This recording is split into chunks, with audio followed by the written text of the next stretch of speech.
Anak, lakasan mo ang iyong loob. Pinatatawad ka na sa iyong mga kasalanan. Alam mo naman natin na sinasabi ng Biblia na ang lahat ng mga suliranin, pagsubok, problema, sakit at karamdaman na atin pong nararanasan ay bunga ng kasalanan. Kaya nga sa atin pong pagbasa, makikita rito na pinatutunayan ni Jesus na ang kanyang pagpapatawad sa kasalanan ng paralitiko ay magdudulot ng kagalingan himala sa kanyang buhay. Tayo na rin ang makapagpapatunay na dahil sa ating poor emotional condition, poor emotional condition, kahit wala naman talagang sakit ng ating katawan, nagiging matamlay ito para gumawa ng anumang bagay. Diba? Minsan tamad yung katamaran. Yun na rin siguro yung katamlayan, katamaran. Kapag may sakit ang espiritu, ang katawan ay mahina. Kapag may sakit ang kalooban, tiyak na mararamdaman ito ng buong physical na katawan. Totoo yan. Marami sa ating nakakaranas yan. Kahit po ang inyong kapatid na ito, minsan nakakaranas na minsan ang ating espiritu ay may sakit. Kaya nararamdaman ng aking katawan yung sakit ng aking espiritual. Kapag may sakit ang kalooban, tiyak na mararamdaman ito ng buong physical na katawan.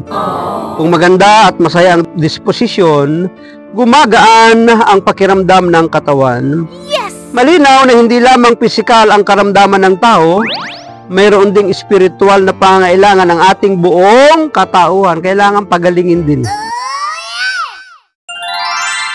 Sa ganitong kaisipan, maaari nating maunawaan na sa pagdadala ng mga kaibigan sa paralitiko para ilapit kay Jesus upang pagalingin, kapansin-pansin ang unang ibinigay ni Jesus ay ang kapatawaran ng kanyang mga kasalanan. Yes! Lakasan mo ang iyong loob, pinatatawad ka na sa iyong mga kasalanan. Totoo yun.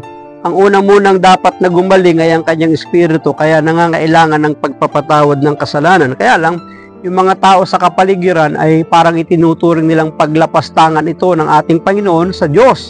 Pero sinasabi ni Jesus, patutunayan niya na dito sa lupa, ang anak ng tao ay may karapatan na makapagpatawad sa kasalanan ng tao. Yes! Anuhin nga naman ang tao ang isang malusog at malakas na katawan kung may sakit naman ang kanyang kaluluwa dahil sa kanyang mga kasalanan. Kaya nga, yun yung unang dapat na pagalingin sa atin ng Diyos. Yung ating espiritu, yung ating kaluluwa upang mabanaag at maranasan ng katawan yung kasiglahan ng espiritu o ng kaluluwa na pinagaling ng ating Panginoon.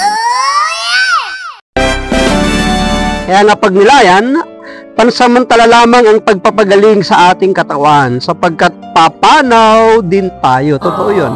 Ngunit ang pagliligtas ng Diyos sa ating kaluluwa, yan ay magpasawalang hanggan.